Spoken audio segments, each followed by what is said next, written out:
He'll watch a movie, then he'll tell you all about it. It's the Armstrong Entertainment Show.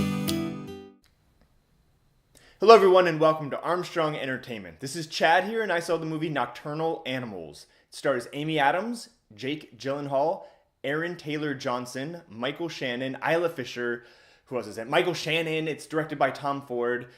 Crazy cast. Now, this film is about Amy Adams. She plays his art store gallery owner, and she receives a novel from her ex-husband, Jake Gyllenhaal. And while she's reading the novel, she sees similarities between their relationship and the story of what she's reading. So this film takes place in the past, the present, and the story. While she's reading it, it's imagined on screen.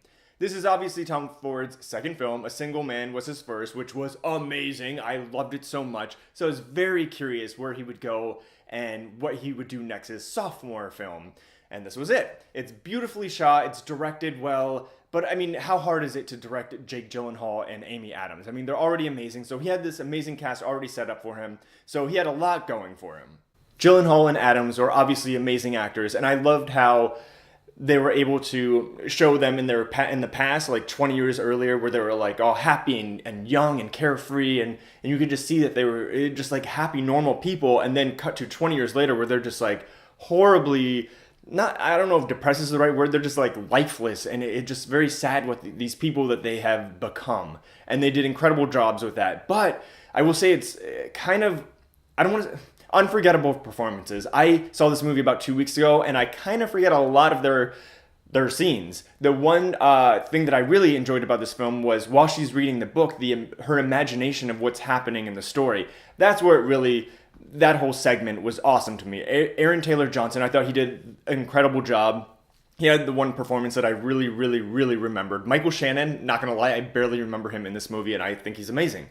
But Aaron Taylor Johnson, how I thought he was miscast because I just didn't buy him as this villain, this dark, menacing, scary guy, because he's like very attractive and good looking, and I mean that's kind of dumb to say, but he didn't scare me and I wasn't threatened by him. I thought Jake Gyllenhaal was scarier than Aaron Taylor Johnson, but he did get the nomination, Aaron. And he did an incredible job with his role, what he did. It was very, very fun to watch, very interesting, and he definitely had my favorite performance in the film. All in all, I was pretty disappointed in this film. I definitely thought it was going to be in my top 10 films. Single Man was the year it came out, and I thought this one would definitely be in there because it was so dark and dirty, and I just really enjoyed the actors and everyone in it. But it really fell flat for me. I thought it was trying to be something more than it was.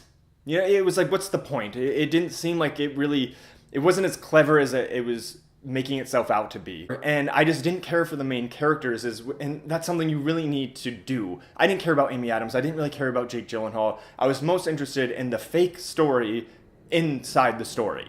At the end of the day, it just felt empty and forgettable with some striking shots and beautiful scenes, but who cares? Like, I just didn't care. So it's called Nocturnal Animals, and it is playing in a theater near you. Check it out and let me know what you think. Maybe people liked it more than I did, but I wasn't a big fan. Go see A Single Man if you haven't seen that yet. All right, until next time. He'll watch a movie, then he'll tell you all about it. It's the Armstrong Entertainment Show.